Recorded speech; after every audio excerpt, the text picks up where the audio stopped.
Are influencers in Ghana actually influencing? That's the topic for today's session of UnCut. I am Boahen. Welcome.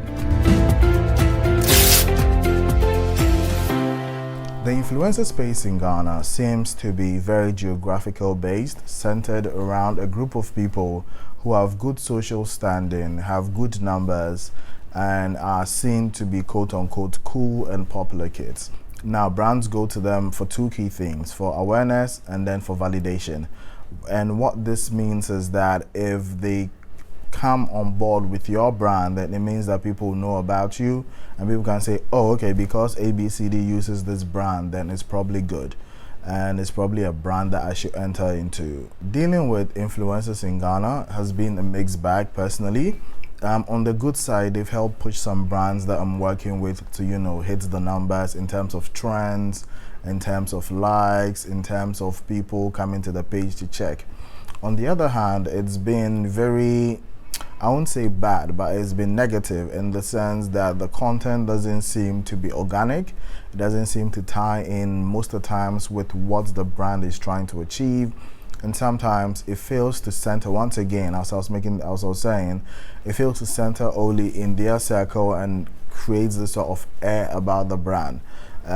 Sometimes too, it enters into a space of what the client wants versus what the influencer thinks is best, which it can cause like a bit of friction between the brand and then the influencer.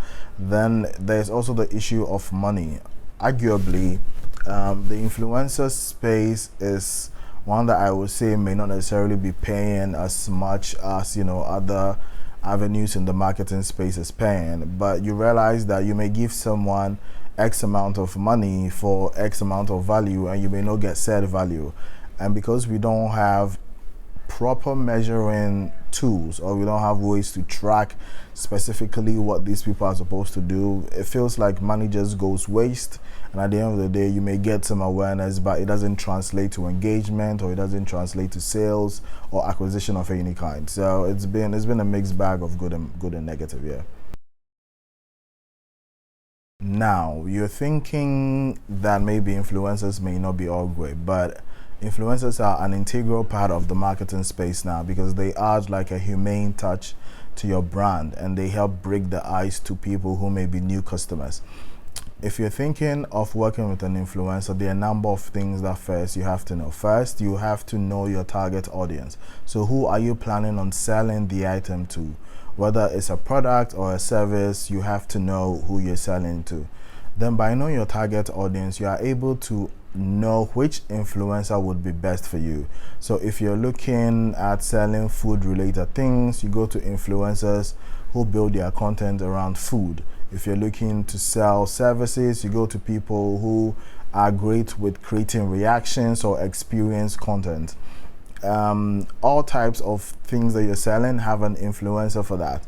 Then third, you have to know your budget. Like in every business, there are categories. There are people who may charge you X amount and deliver the same thing, and there are people who charge you higher, people who charge you lower. What is your budget? What are the results that you're looking for?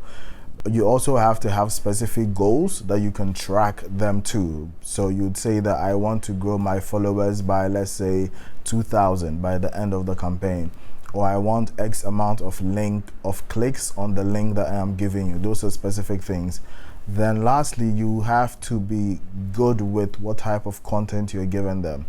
Most often what happens is sometimes the brand may not fully understand how they want to sell, how they want to position, and this may lead the influencer to selling it in their own way, which may not necessarily be what the brand ethos is. So those are key things that every brand must look out for when you're trying to get an influencer to join you. And lastly, you have to make sure that the influencer shares in your vision. So just like making sure that your product aligns with the influencer's type of content, it has to be someone that their social footprint is not something that will negatively impact your brand if years later there's any sort of backlash. Because we've seen it happen a couple of times where influencers, social dynamics or social history can come back and attack the brand because people found out that, oh, they tweeted this years ago and things like that. The internet is really not as forgetful and as forgiving as it seems.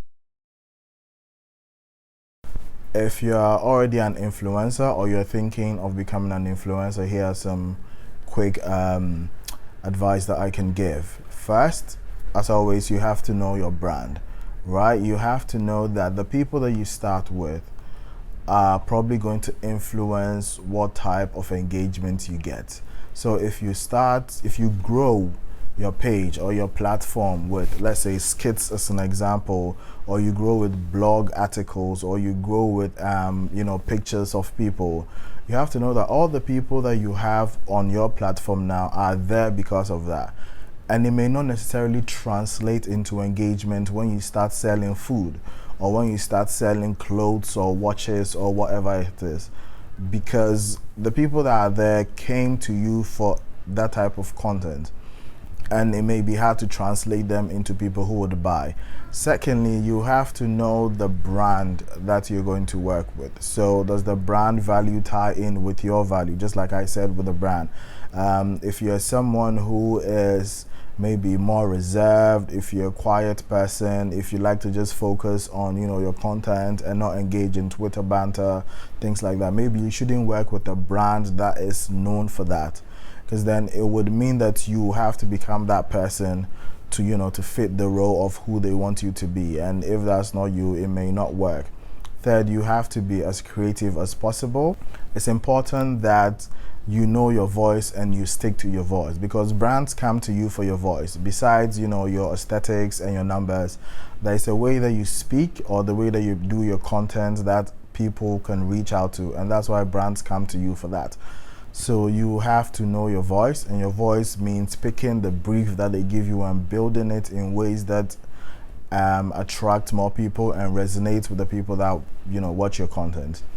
Lastly, you have to know your value, and your value has to be with how much you're willing to charge. Now, in terms of how much you're willing to charge, it must correlate with how much value you're also providing, which is why it's great to have, it could be like a simple portfolio, or like a one-page website where you're listing about yourself, the brands you've worked with, the metrics that you have, and the data to back. So if you tell someone that you're going to charge them X amount of cedis or X amount of dollars or whatever you charge in, you can show them the work that you have done and say that, hey, I was able to do this, and so I can stand on that and say that I can also assure you that you get these numbers, and that's why I'm charging you this amount of money. So that's my advice to people who are already in the game or are willing to get into the game. And also try and spread out. It's fun to be part of a circle or for a clique, but it's also great to also move out of your comfort zone and try to grow and nurture other people into the business. The influencer marketing space, especially in Ghana, is great. It's growing. It's growing at a pace that feels to be rapid in one moment, then sort of dips for a bit, then it comes up again. But it's growing. People, especially with COVID and us being indoors a lot, it really boomed that side of the business, because then people had to create content. We're all relying on content as we're home to deal with all these sort of issues. So you realize in that generation, in that period, it's where we had a lot of like TikTok stars, quote unquote, who are now big influencers also in their own right because of that age. So it is growing. It's a booming market here in Ghana. I think people now, officially address themselves as influencers, which is great. I just feel like we have to move beyond just the expectations, the assumptions, and move into like the proper work, the value for money. Brands have to be able to track what they're doing. There has to be accountability on both sides. There has to be mutual respect. And we all have to understand at the end of the day, it's a numbers game. So if I'm paying you X amount of money and you're not bringing me the value that you said you would, then the relationship has to terminate. It's nothing personal, it's just business. So if you're looking to get into, the influencer marketing, try and build yourself up on things that you can continue to carry people along, so that it doesn't be like a sharp switch when you start with maybe blogging news articles, and all of a sudden you are doing something totally different. People may not vibe with that as much as you think. And to brands, I say that it's not always about, you know, the numbers, it's not always about the followership, it's not always about the number of likes, it's about the engagement. What the organic engagement is, what the click on the links are, what the campaign organically is doing. Is it growing organically? Are the people creative? Are they adding value to your brand? That's what you have to look out for. And I would also recommend that brands should start looking into generating or growing their own influencers, because it helps you to take, you know, like somebody from the start of your story and grow with this person and see the change that they go through. And also it may end up costing you less because you also built this person's career with them. Thank you very much for watching today's episode of UnCut. Today we spoke about influencers, whether they're actually influencing. I hope you like the opinions. If not, you can share your comments in the comment section below. If there are any topics that you'd want me to speak on, also let us know in the comment section below. Do not forget to subscribe and share with everybody. And if you have any marketing issues or you want to book a consultancy, you can call the numbers or you can send us an email and we will get right back to you. And as always, know your value, know to whom you're selling your value, and know your brand. Thank you very much. And this has been Boahen. Peace.